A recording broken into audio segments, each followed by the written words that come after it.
Ini adalah kisah nyata yang dikisahkan oleh seorang wanita pemandi jenazah di Riyadh bernama Ummu Ahmad. Ia mengatakan, suatu hari, aku diminta oleh salah satu keluarga untuk memandikan mayit seorang gadis, putri mereka. Dengan segera aku berangkat dan begitu aku di rumah tersebut, mereka mengantarku masuk ke sebuah kamar di mana jenazah itu terbaring.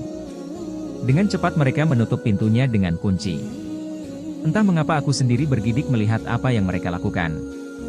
Aku melihat ke sekelilingku, ternyata semua yang aku butuhkan telah siap, perlengkapan mandi, kapas dan kain kafan. Dan mayat itu terbujur di sudut kamar tertutup dengan sebuah selimut. Aku mengetuk pintu kamar, berharap ada yang dapat membantuku melakukan proses memandikan. Namun tidak ada yang menjawab. Aku pun bertawakal kepada Allah dan menyingkap penutup mayat tersebut. Aku sungguh terkejut dengan apa yang kulihat. Aku menyaksikan sebuah pemandangan yang membuat gemetar seluruh tubuh. Wajah jenazah itu terbalik, tubuhnya mengering dan warnanya sangat hitam. Aku sendiri telah banyak memandikan jenazah. Sudah banyak yang aku lihat, namun yang seperti ini belum pernah aku lihat.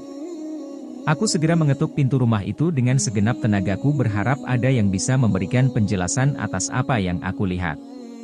Tapi sepertinya tidak ada seorang pun di rumah. Aku pun terduduk berzikir, membaca bacaan zikir dan meniupkannya ke seluruh tubuhku hingga rasa takutku mereda. Allah pun memberikan pertolongannya kepadaku dan aku pun mulai memandikannya.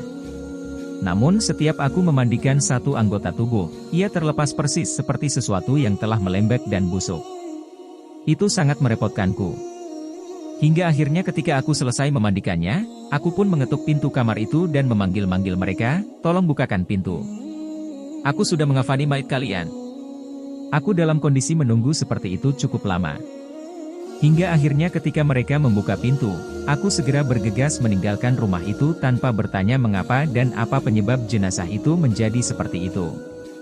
Setelah aku pulang ke rumahku, aku hanya bisa terbaring selama 3 hari akibat tindakan keluarga itu menguncikan pintu kamar tersebut dan akibat menyaksikan pemandangan yang mengerikan itu. Aku kemudian menghubungi salah seorang syekh dan menceritakan padanya apa yang terjadi.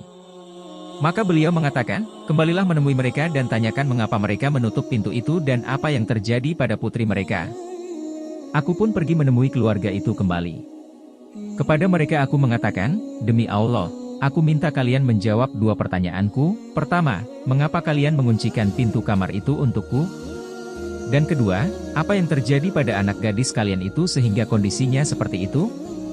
Mereka menjawab, kami menutup pintu itu untuk Anda karena sebelumnya kami telah memanggil 7 orang untuk memandikannya, namun ketika mereka melihat kondisinya mereka semuanya menolak untuk memandikannya.